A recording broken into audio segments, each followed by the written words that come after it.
Ma sœur a volé mon fiancé, a porté ma robe de mariée, et a ri comme si elle avait tout gagné. Mais au moment où le marié a dit « je m'y oppose », les écrans se sont allumés, exposant une escroquerie à plusieurs millions d'euros qui l'a fait s'effondrer devant des centaines d'invités. Assise au premier rang du mariage de ma sœur, étouffant sous le parfum suffocant de ses roses blanches importées, je la regardais glisser vers l'homme que j'aimais. Elle arborait un sourire narquois, convaincue d'avoir volé mon bonheur pour toujours. Elle n'avait absolument aucune idée que le piège dévastateur s'était déjà refermé.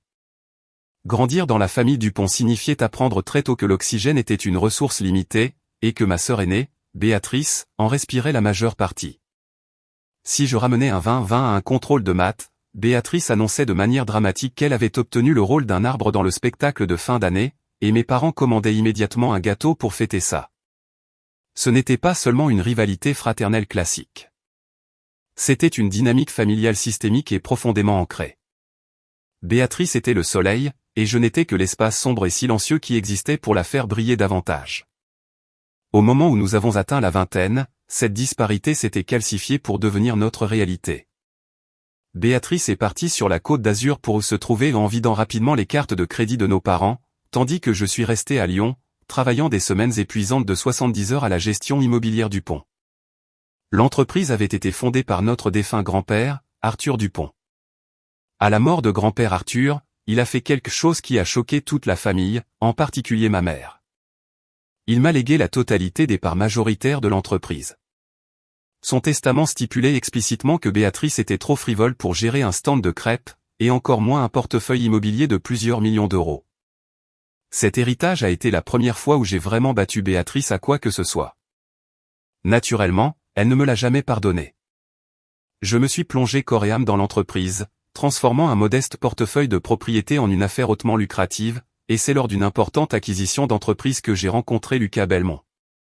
Lucas était le PDG de Belmont Investissement, une société de capital risque connue pour être impitoyable en salle de conseil, mais d'une éthique irréprochable sur le papier. Il était indéniablement séduisant, grand, avec des yeux verts vifs et calculateurs, et une mâchoire qui semblait sculptée dans le marbre. Mais ce qui m'a attiré chez lui, ce n'était ni sa richesse ni son physique. C'était sa façon d'écouter. Quand Lucas vous regardait, le reste du monde disparaissait. Notre romance n'a pas été un tourbillon. Ce fut la construction stable, intense et passionnée d'un véritable partenariat. Nous nous comprenions.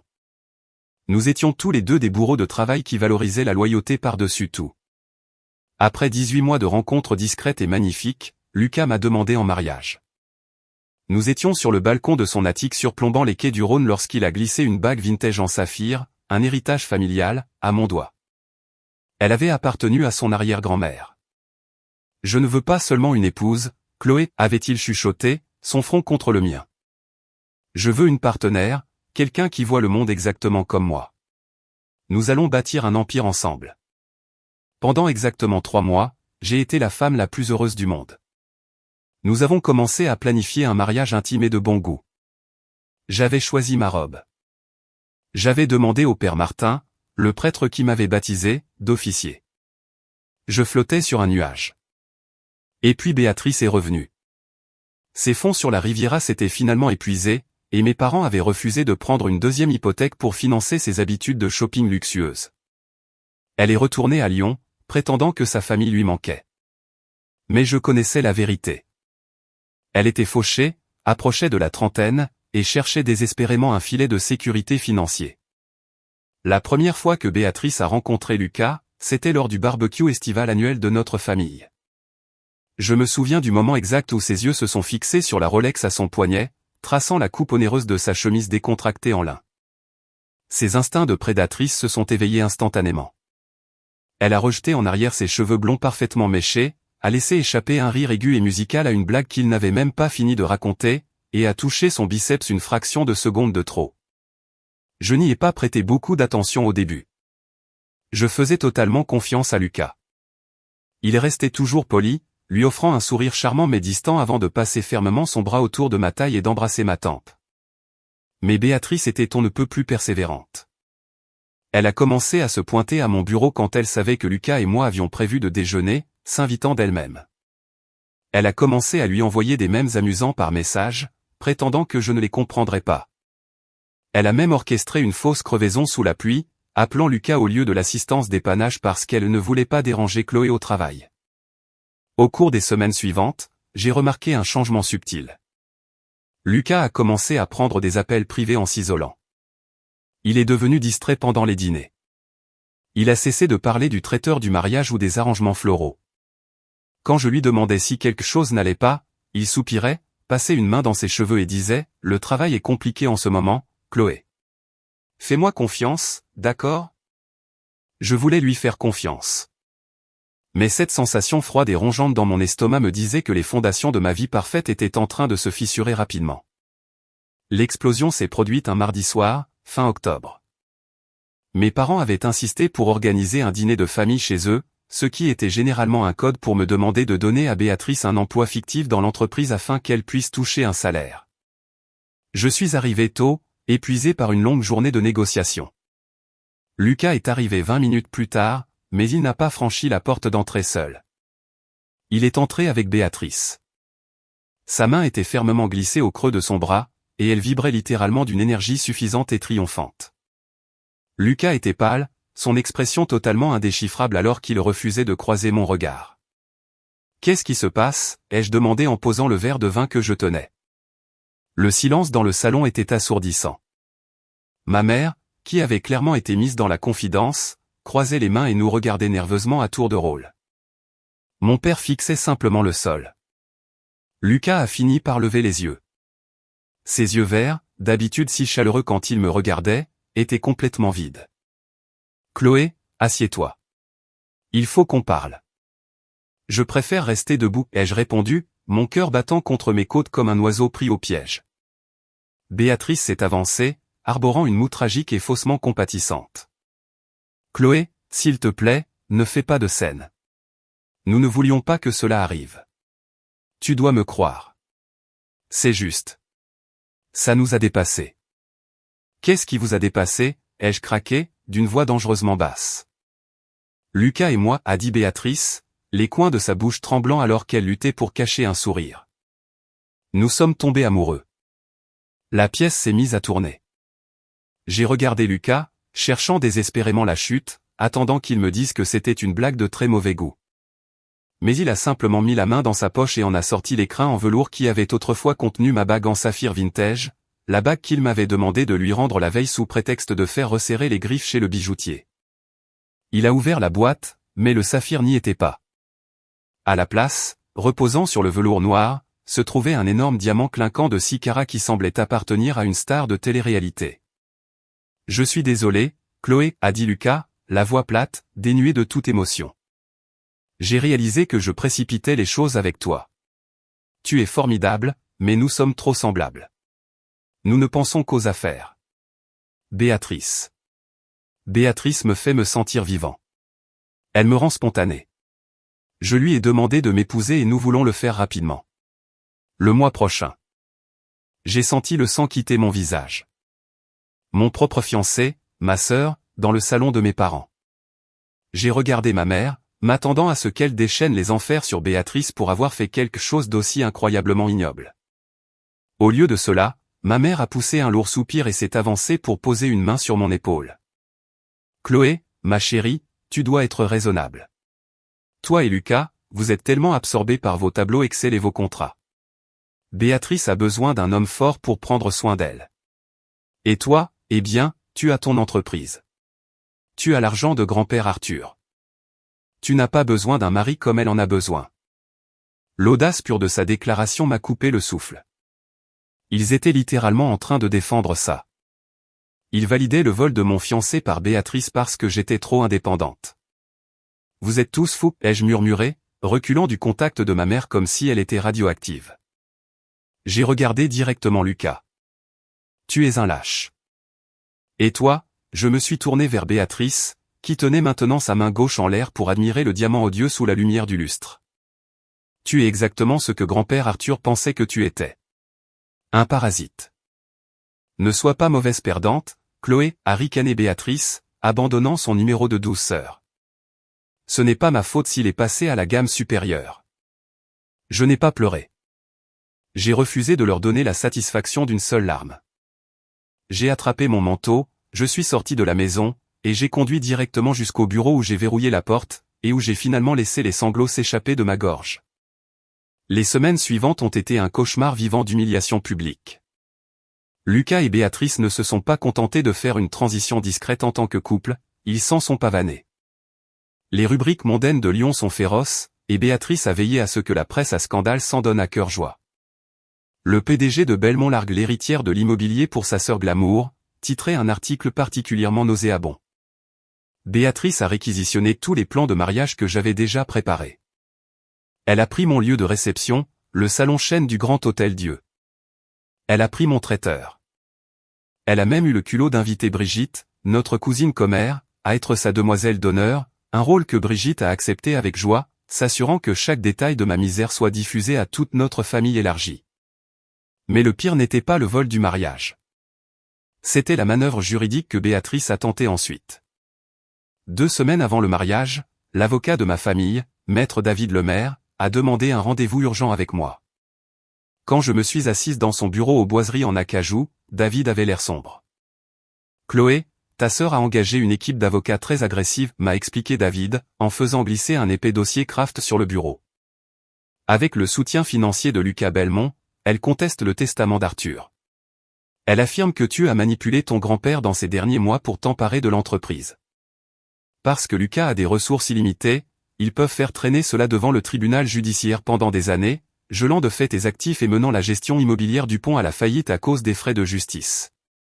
J'ai fixé les documents, une fureur froide s'emparant de moi. Béatrice ne voulait pas seulement mon fiancé. Elle voulait détruire ma vie. Elle voulait l'argent auquel elle s'estimait en droit, et elle utilisait les milliards de Lucas pour m'écraser et me soumettre. Que veulent-ils pour un accord à l'amiable, ai-je demandé, d'une voix d'un calme terrifiant. Elle veut 51% des parts. Elle veut le contrôle de l'entreprise, Chloé. Et si elle ne l'obtient pas, elle te saignera à blanc au tribunal avec les avocats de Belmont. Béatrice pensait avoir toutes les cartes en main.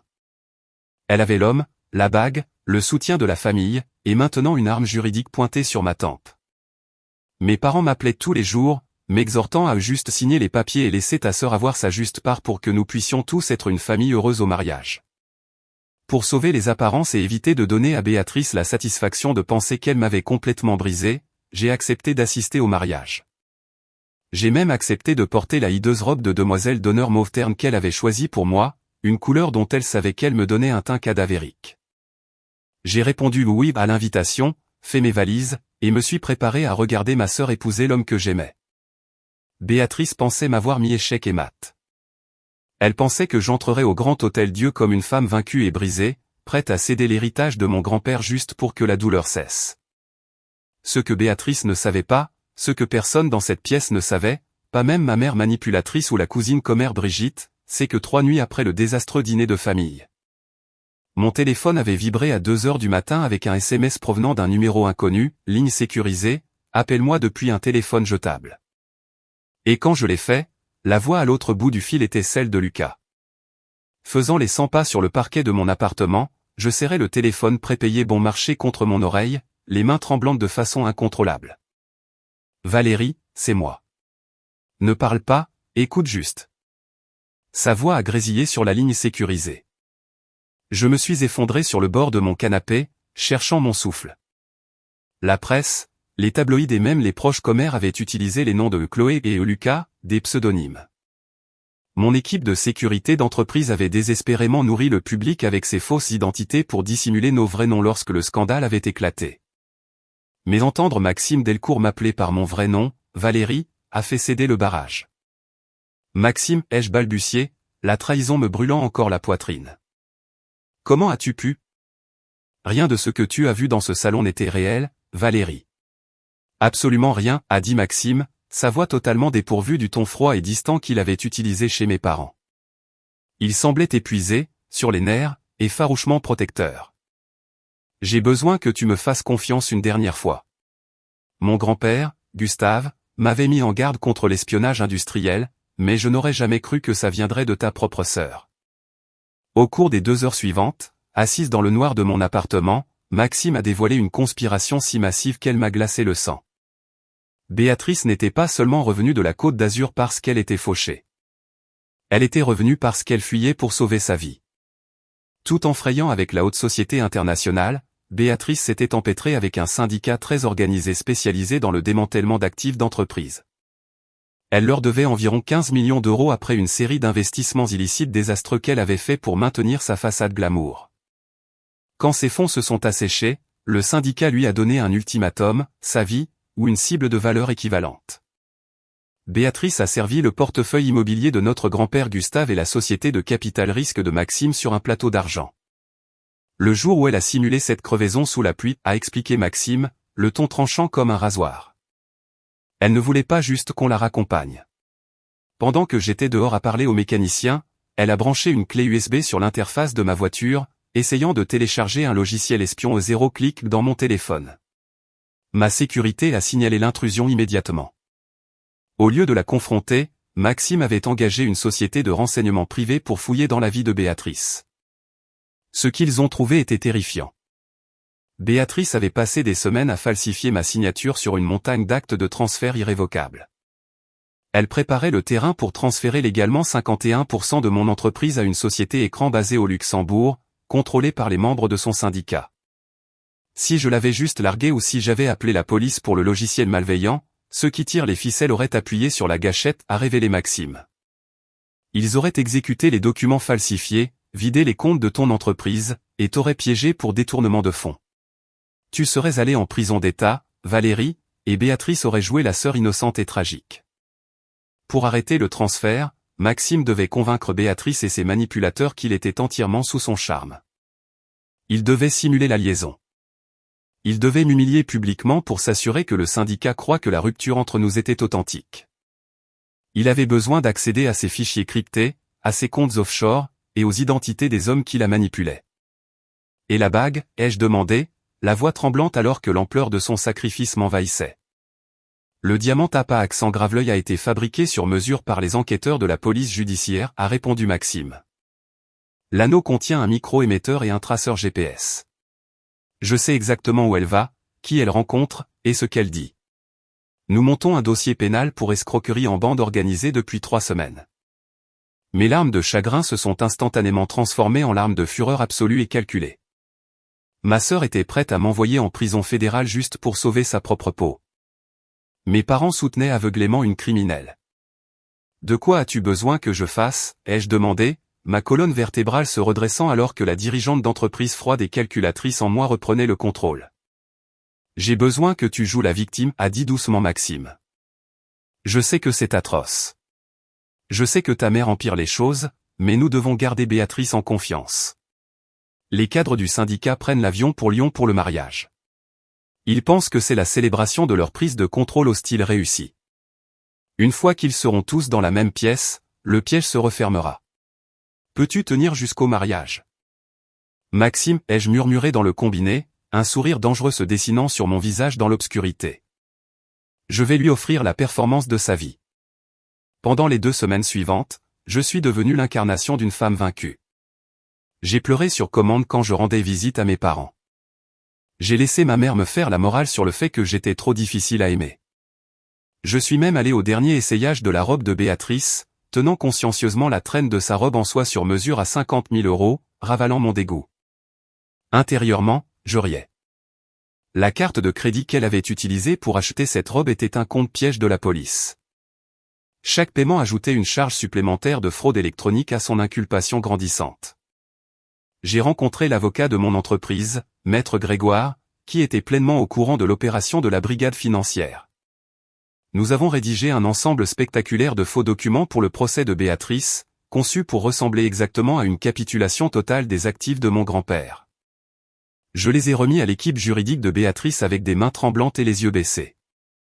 Béatrice avait souri d'un air narquois, arrachant le dossier de mes mains, totalement ignorante qu'elle venait de fournir une preuve accablante de son intention de commettre un vol à grande échelle. La salle de bal du Grand Hôtel Dieu était une leçon magistrale d'opulence excessive et non méritée. Des milliers d'orchidées blanches importées tombaient en cascade des lustres en cristal, créant un parfum sucré suffocant qui masquait la réalité toxique de la pièce. La liste des invités était un mélange bizarre de notre famille élargie confuse, de l'élite lyonnaise qui n'était là que pour le scandale, et de 2 douzaines d'hommes d'affaires européens impeccablement vêtus ou les manipulateurs du syndicat de Béatrice assis au premier rang. L'air incroyablement satisfait d'eux-mêmes. Je me tenais près de l'autel, enveloppé dans la hideuse robe de demoiselle d'honneur mauve terne que Béatrice avait sélectionnée pour s'assurer que j'ai l'air cadavérique et misérable. À côté de moi se tenait la cousine Brigitte, vibrant littéralement de joie alors qu'elle chuchotait des commentaires terribles sur mon teint pâle. Je l'ai ignoré, gardant les yeux fixés sur le sol, jouant mon rôle à la perfection. La musique orchestrale s'est élevée. Les lourdes portes en acajou se sont ouvertes. Béatrice avait l'air triomphante. Elle a flotté le long de l'allée, son voile accrochant la lumière, exhibant ce diamant bugué, d'une taille nauséabonde, pour que tout le monde le voie. Elle a regardé mes parents, qui s'épongeaient les yeux avec des mouchoirs, débordant de fierté. Puis elle m'a regardé, m'offrant un sourire subtil et vicieux qui hurlait « J'ai gagné ». Maxime se tenait à l'autel, d'une beauté dévastatrice dans un smoking noir impeccable.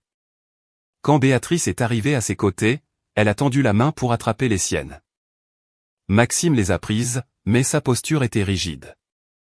Il ne l'a pas regardée. Pendant une fraction de seconde, ses yeux verts ont accroché les miens, un hochement de tête microscopique, presque imperceptible. L'heure du spectacle. Le père Laurent s'est éclairci la gorge, ajustant son microphone. Il a déroulé la poésie habituelle de la cérémonie, parlant de loyauté, d'honnêteté et de partenariat éternel. L'hypocrisie résonnant sur les murs de marbre était presque palpable. Enfin, Laurent a atteint le moment crucial. Il a balayé du regard la salle de bal bondée. Si quelqu'un ici connaît une raison pour laquelle ces 2 personnes ne devraient pas être unies par les liens sacrés du mariage, qu'il parle maintenant ou se taise à jamais. Un lourd silence est tombé sur la pièce. Béatrice rayonnait presque, tournant son visage vers Maxime, attendant la validation finale de son vol. Maxime a lentement lâché ses mains. Il a fait un pas délibéré en arrière, créant un abîme d'espace entre eux. J'ai une raison. La voix de Maxime a résonné dans le microphone, brisant le silence. Un halètement collectif a traversé la foule. Ma mère a laissé tomber son mouchoir. La cousine Brigitte a laissé échapper un petit couinement aigu. Le sourire triomphant de Béatrice s'est figé, ses sourcils se fronçant de confusion. Maxime, qu'est-ce que tu fais?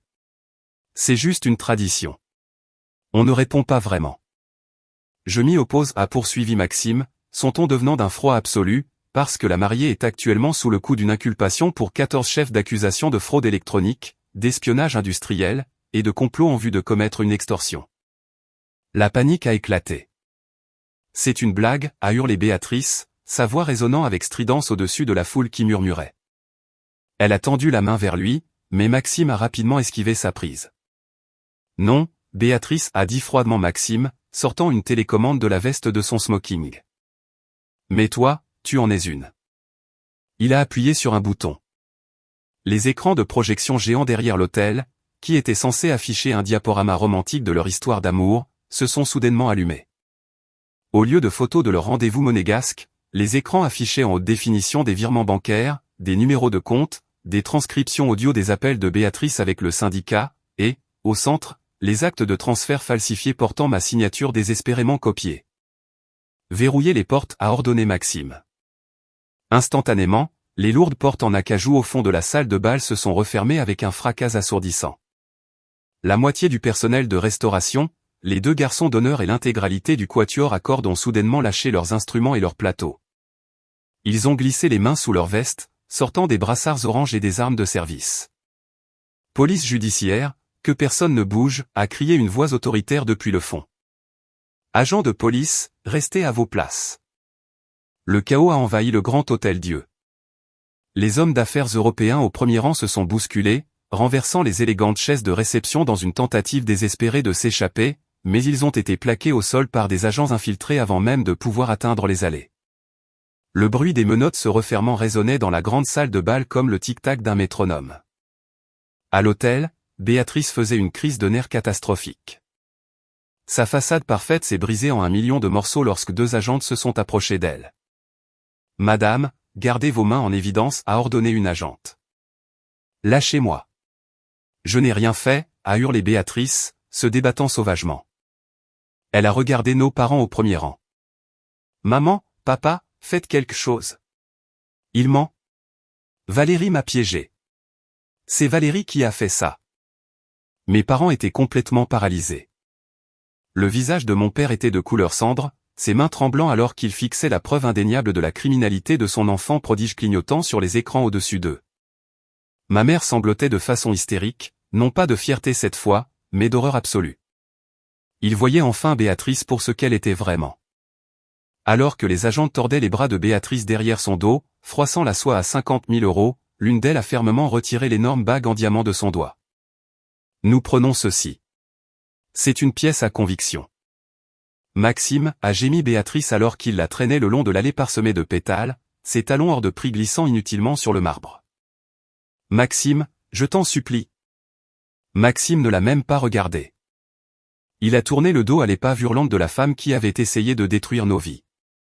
La pièce était un tourbillon de gyrophares, d'agents de police criant et de parents en pleurs, mais Maxime a traversé tout cela d'un pas assuré.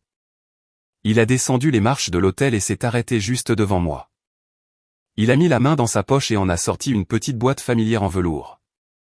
Il l'a ouverte. Reposant parfaitement à l'intérieur, se trouvait mon saphir vintage, héritage de famille.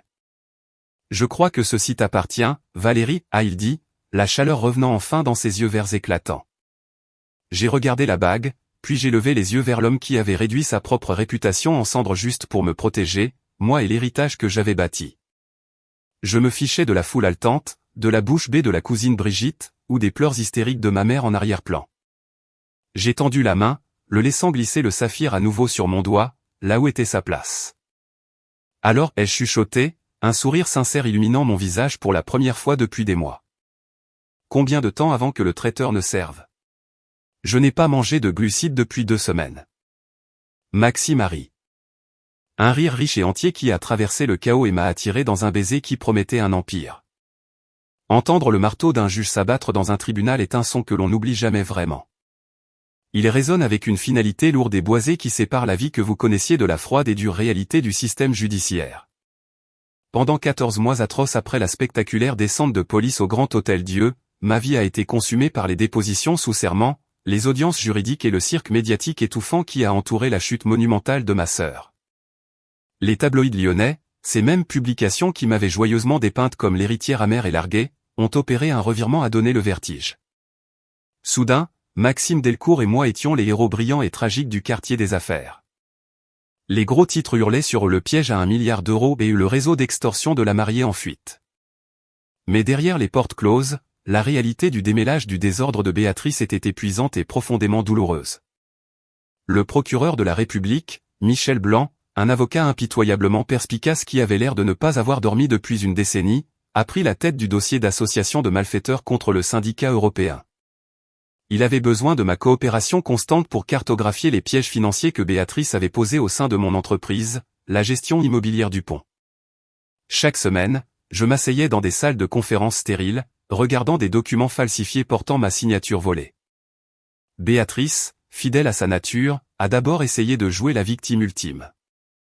Lors de sa mise en examen, elle a sangloté de manière hystérique, affirmant qu'elle avait subi un lavage de cerveau, qu'elle avait été contrainte et menacée physiquement par les hommes d'affaires européens. Elle a pointé du doigt tout le monde sauf elle-même.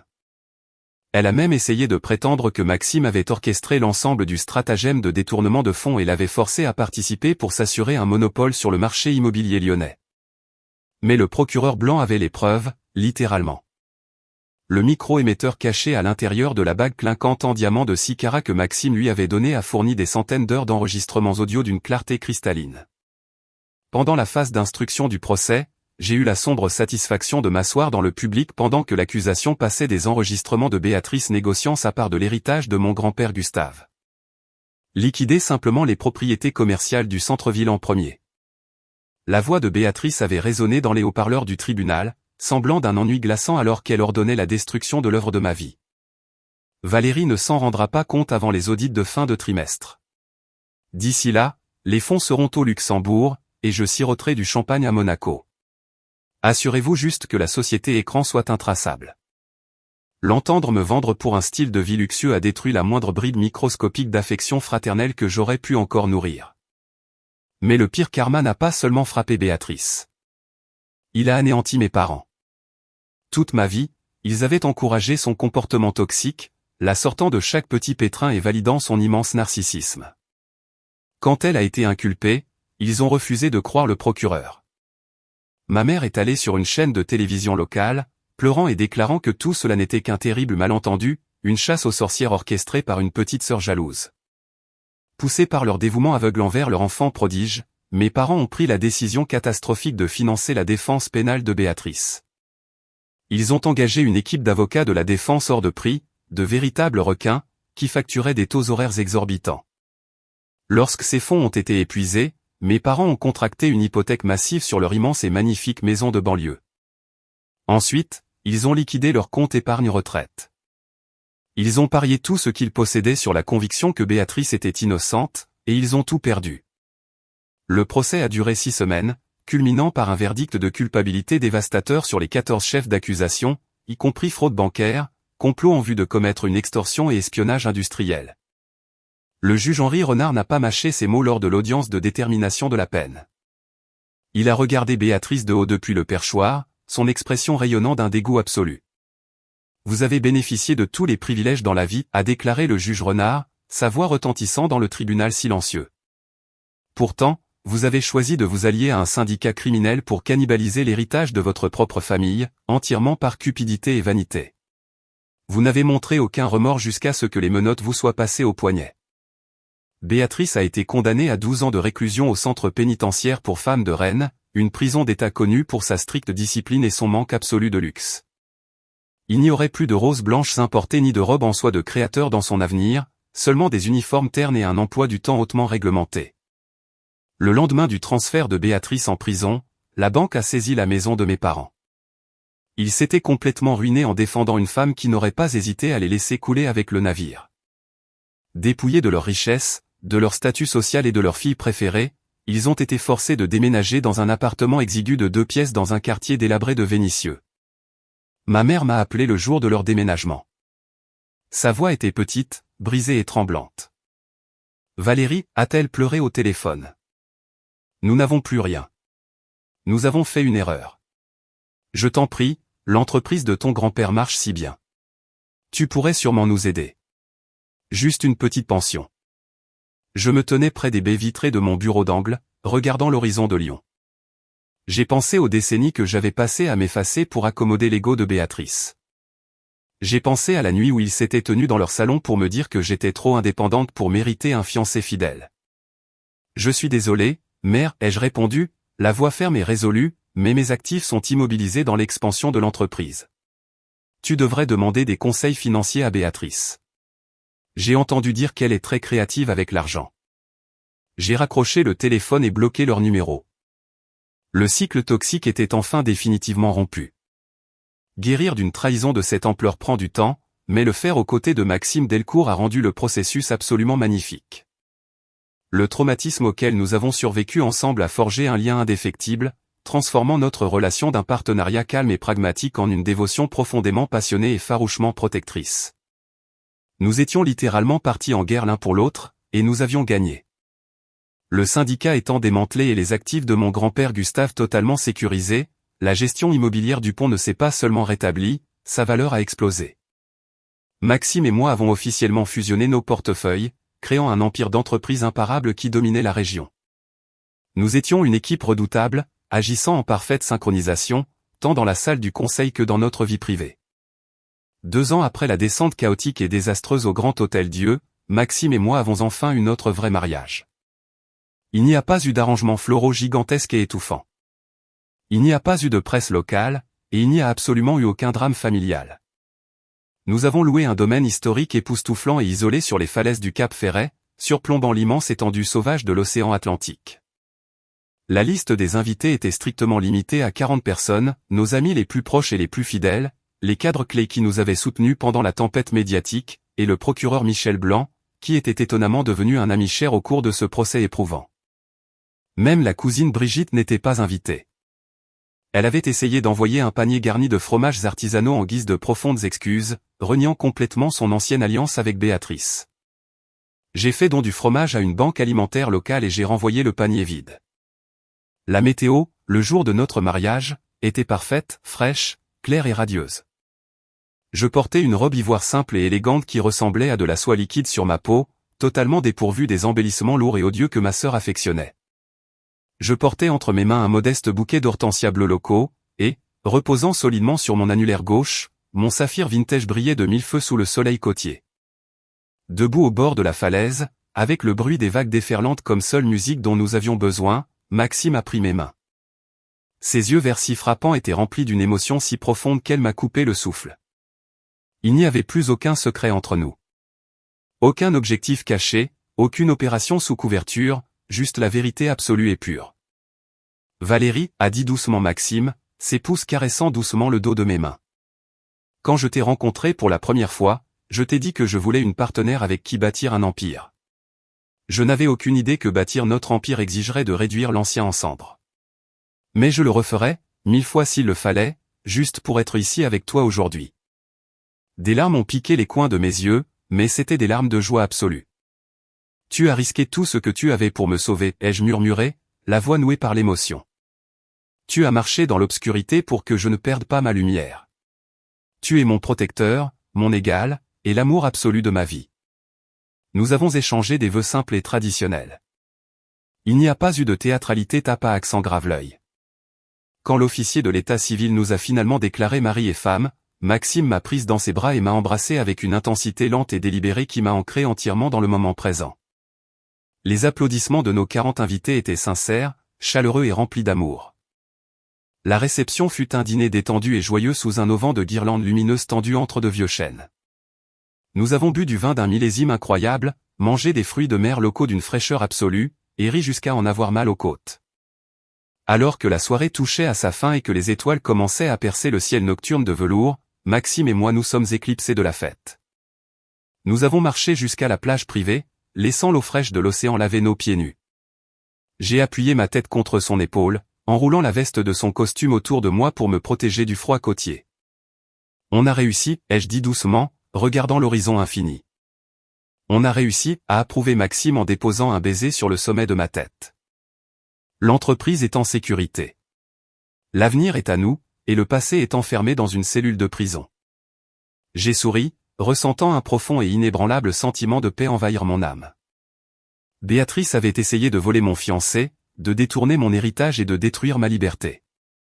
Elle pensait être la personne la plus intelligente de la pièce, jouant une partie d'échecs pendant que je jouais aux dames. Elle n'avait absolument aucune idée qu'elle jouait contre un grand maître. En fin de compte, elle a eu exactement ce qu'elle méritait. Et moi? J'ai eu l'empire. J'ai eu la paix. Et surtout, j'ai eu l'homme qui m'a prouvé que le véritable amour ne consiste pas seulement à partager une vie. Il s'agit d'être prêt à combattre les loups à la porte pour le protéger.